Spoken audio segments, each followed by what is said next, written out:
When you separate the wheat from the in this case, it's really not too difficult. You borrowed her car because you were all out for an evening, and you were supposed to be the designated driver because you weren't drinking. Everybody else was drinking.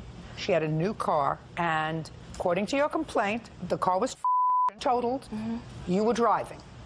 They weren't in the car. And it was totaled because you... Because she gave me her car. No. It was totaled because you hit a pole, according to you. Yes.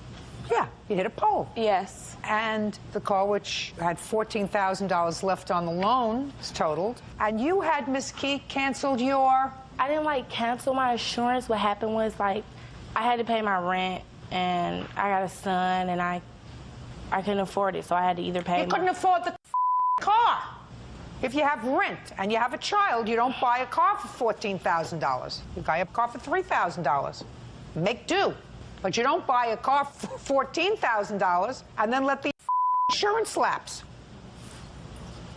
Because you have other bills. I wanted to get a reliable car for my son. My mom co-signed for me. I had a job. Your mom co-signed for you? Yes, my mother co-signed for me. So you not only placed yourself at risk, but your mother? Yes, Your Honor.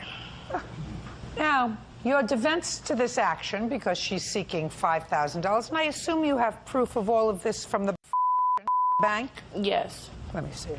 I'm waiting to hear what your defense is. You took her car and wrapped it around a pole.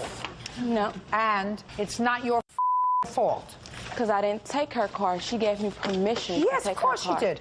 Okay. Listen, she gave you permission to drive her car. Yes, she didn't give me... Listen to me. When someone gives you permission to drive their car, means you can get behind the wheel, you can start it, you can move from one location to another, you can go home with it. But with that permission does not come wrapping it around a pole. Exactly. Do you understand that? Okay, but things It would happen. be the same thing if you took the car, and instead of wrapping it around a pole, you were smoking a cigarette, and you dropped the cigarette on the car seat, and the car caught fire and burned up, and was destroyed.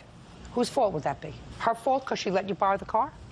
No, I'm asking you, under your logic, it would be her fault because she let you borrow the car. And she probably knew that you smoked.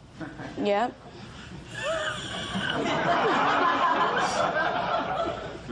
It's like shooting fish in a barrel. No.